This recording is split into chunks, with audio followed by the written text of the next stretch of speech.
Illustrator അറിയും തോറും അകലം കൂടുന്ന മഹാസാഗരം അലഞ്ഞിട്ടുണ്ട് ഒരുപാട് എന്നൊക്കെ പറയാൻ എനിക്കറിയില്ല. പക്ഷേ ഇന്നത്തെ നമ്മുടെ ഇല്ലുസ്ട്രേറ്റർ ക്ലാസ് ഏതാണ്ട് അതുപോലെയൊക്കെ തന്നെയാണ്. ഏകദേശം ഒരു മഹാസാഗരമില്ലെങ്കിലും ഒരു ചെറിയൊരു നദിയൊക്കെ പോലെ തന്നെയാണ്. എന്നും പറഞ്ഞ് നിങ്ങൾ പേടിക്കേണ്ട ആവശ്യമില്ല. വളരെ സിമ്പിളായിട്ട് വളരെ ഈസി ആയിട്ട് നമുക്ക് പഠിക്കാൻ പറ്റുന്ന ഒരു സംഭവമാണ് അഡോബി ഇല്ലുസ്ട്രേറ്റർ എന്ന് പറയുന്നത്. ഇന്നത്തെ നമ്മുടെ കോഴ്സ് അല്ലെങ്കിൽ ഇന്നത്തെ കാര്യങ്ങളെന്ന് പറയുന്നത് അല്ലെങ്കിൽ നമ്മുടെ ഇന്നത്തെ ഫസ്റ്റ് വീഡിയോ എന്ന് പറയുന്നത് കുറച്ച് എന്നെ പറ്റിയിട്ടും അതുപോലെ തന്നെ ഞാൻ എങ്ങനെ പഠിച്ചു അല്ലെങ്കിൽ എവിടുന്നാണ് എനിക്ക് പഠിക്കേണ്ടി വന്നത്, അതുപോലെ തന്നെ എങ്ങനെയാണ് ഇല്ലുസ്ട്രേറ്റർ എന്നുള്ള കാര്യങ്ങളാണ് ഇന്നത്തെ വീഡിയോയിലൂടെ പറയുന്നത്. അപ്പോൾ നമുക്ക് ഒട്ടും താമസിപ്പിക്കാതെ വീഡിയോയിലേക്ക് കിടക്കാം. Let's get start.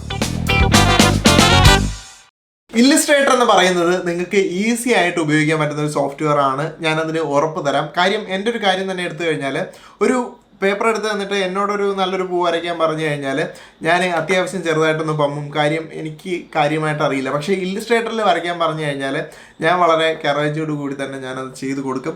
കാര്യം എനിക്കറിയാം അത് കുറച്ചുകൂടെ ഈസിയാണ്, പെട്ടെന്ന് ചെയ്യാൻ പറ്റുമെന്നുള്ളത്.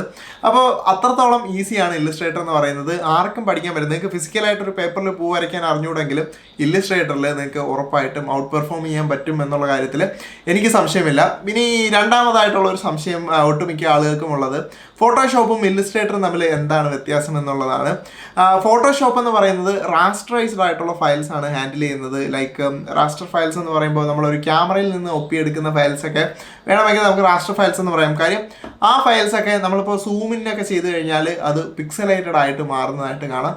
പക്ഷേ ഇല്ലുസ്ട്രേറ്ററിൽ ഉണ്ടാക്കുന്ന വെക്ടർ ഫയൽസ് നമ്മൾ എത്ര തന്നെ സൂം ചെയ്താലും അത് പിക്സലേറ്റഡ് ആവില്ല. എത്ര സൂം ചെയ്താലും എത്ര വലുതാക്കിയാലും അതേ ക്വാളിറ്റി അത് നിലനിർത്തും എന്നുള്ളതാണ്. അതുകൊണ്ട് തന്നെ വലിയ വലിയ പ്രിൻറ്റിങ്ങിനൊക്കെ വെക്ടർ ഫയൽസ് ആണ് ഏറ്റവും ബെസ്റ്റ് ആയിട്ടുള്ളത്. ലൈക്ക് അത് എത്രത്തോളം സൂം ചെയ്ത് പ്രിൻറ്റ് ചെയ്താലും നമുക്ക് ആ ഒരു ക്വാളിറ്റിയിൽ കിട്ടും എന്നുള്ളതാണ്. ഇനി എൻ്റെ ഒരു എക്സ്പീരിയൻസ് അല്ലെങ്കിൽ എന്തുകൊണ്ടാണ് ഞാൻ ഈ മേഖലയിലേക്ക്, ഞാനൊരു യൂട്യൂബർ അല്ലെങ്കിൽ ഒരു യൂട്യൂബ് സ്റ്റാറ്റസിലേക്ക് വരുന്നതിന് മുന്നേ ഞാൻ ഈ പണിയാണ് ചെയ്തുകൊണ്ടിരുന്നത്. ലൈക്ക് ഒരുപാട് ബ്രാൻഡിങ്, ഒരു കുപ്പികളിലൊക്കെ നമുക്ക് ഒരു എണ്ണ ഉണ്ടാക്കുന്നൊരു കമ്പനി ഉണ്ടായിരുന്നു, നാദം എന്നൊക്കെ പറഞ്ഞിട്ട്. അപ്പോൾ അവർക്ക് വേണ്ടിയിട്ട് ചെയ്തത് ഞാനായിരുന്നു. അങ്ങനെ ഒരുപാടധികം TV ചാനൽസിന് വേണ്ടിയിട്ട് എൽ ബാൻഡ് അതുപോലത്തെ സംഭവങ്ങളൊക്കെ ചെയ്തിട്ടുണ്ട്. അപ്പോൾ അങ്ങനെ ഒരുപാടധികം ബിൽഡേഴ്സ് കാര്യങ്ങളൊക്കെ ചെയ്ത് അങ്ങനെയൊക്കെ കുറച്ച് കാശൊക്കെ കിട്ടിയാണ് ഈ ബാക്കി ഇരിക്കുന്ന പീസ് ഞാൻ വാങ്ങിച്ചത്. അപ്പോൾ ഒരുപാടധികം ജോബ് ഡിമാൻഡ് ഉള്ള ഒരു മേഖലയാണ് ഈ ഒരു വെക്ടർ ഡിസൈനിങ് അല്ലെങ്കിൽ ഗ്രാഫിക് ഡിസൈനിങ് എന്ന് പറയുന്നത്. അപ്പോൾ അത്രയ്ക്ക് ഈസി ആയിട്ടുള്ള കാര്യമല്ല. പക്ഷേ നമുക്ക് പെട്ടെന്ന് പഠിച്ചെടുക്കാനും നിങ്ങൾക്ക് അതിനോടൊരു പാഷൻ ഉണ്ടായിരുന്നാൽ നിങ്ങൾക്ക് പെട്ടെന്ന് പഠിച്ചെടുക്കാൻ പറ്റുന്ന ഒരു ഈസി ആയിട്ടുള്ള ഒരു സോഫ്റ്റ്വെയർ ആണ് ഈ ഒരു അഡോബി ഇല്ലുസ്ട്രേറ്റർ. എന്ത് തരത്തിലുള്ള ഒരു സിസ്റ്റം കോൺഫിഗറേഷനാണ് നിങ്ങൾക്ക് വേണ്ടതെന്നാണ് നിങ്ങൾ ചിന്തിക്കുന്നതെങ്കിൽ ഞാനൊരു മിനിമം റെക്കമെൻഡ് ചെയ്യുന്നത് ഒരു i3 തേർഡ് ജനറേഷൻ, ഒരു 4GB റാം, പിന്നെ ഇല്ലുസ്ട്രേറ്റർ ഉപയോഗിക്കാൻ വേണ്ടിയിട്ടുള്ളൊരു ഹാർഡ് ഡിസ്കും ഉണ്ടായിരുന്നാൽ നിങ്ങൾക്ക് ഈസി ആയിട്ട് നിങ്ങളുടെ കമ്പ്യൂട്ടറിൽ ഉപയോഗിക്കാൻ പറ്റും. അതിന് ബാക്കിലോട്ടുള്ള കമ്പ്യൂട്ടറിലൊക്കെ ഉപയോഗിക്കാൻ പറ്റും. പക്ഷേ ഒരു ഒരു മോഡറേറ്റ് പെർഫോമൻസിനെ കരുതിയിട്ടാണ് പറയുന്നത്. ഞാൻ ചെയ്ത് പഠിച്ചത് അതിലും പഴയതായിട്ടുള്ള ഒരു കമ്പ്യൂട്ടറിലാണ്. അപ്പോൾ എനിക്കറിയാം ഏത് കമ്പ്യൂട്ടറിൽ എടുക്കും ഏത് കമ്പ്യൂട്ടറിൽ എടുക്കില്ല. അഥവാ നിങ്ങളുടെ കമ്പ്യൂട്ടറിൽ ലേറ്റസ്റ്റ് എടുത്തില്ലെങ്കിലും നിങ്ങൾക്ക് പഴയ അഡോബിൻ്റെ ആപ്ലിക്കേഷൻസ് യൂസ് ചെയ്യാം. സ്റ്റിൽ കുറേ കാര്യങ്ങളെല്ലാം അതിനകത്തുണ്ട്. പുതിയ അപ്ഡേറ്റഡ് ആയിട്ടുള്ള കുറച്ച് ഫീച്ചേഴ്സ് മിസ്സിങ് ആവുമെന്നല്ലാതെ പഴയ സംഭവങ്ങളെല്ലാം സെയിം തന്നെയാണ്. ഏകദേശം ഇൻ്റർഫേസും ഞാൻ ഏതാണ്ട് 4-5 കൊല്ലമായിട്ട് 5-6 കൊല്ലമായിട്ട് ഉപയോഗിക്കുന്നുണ്ട്.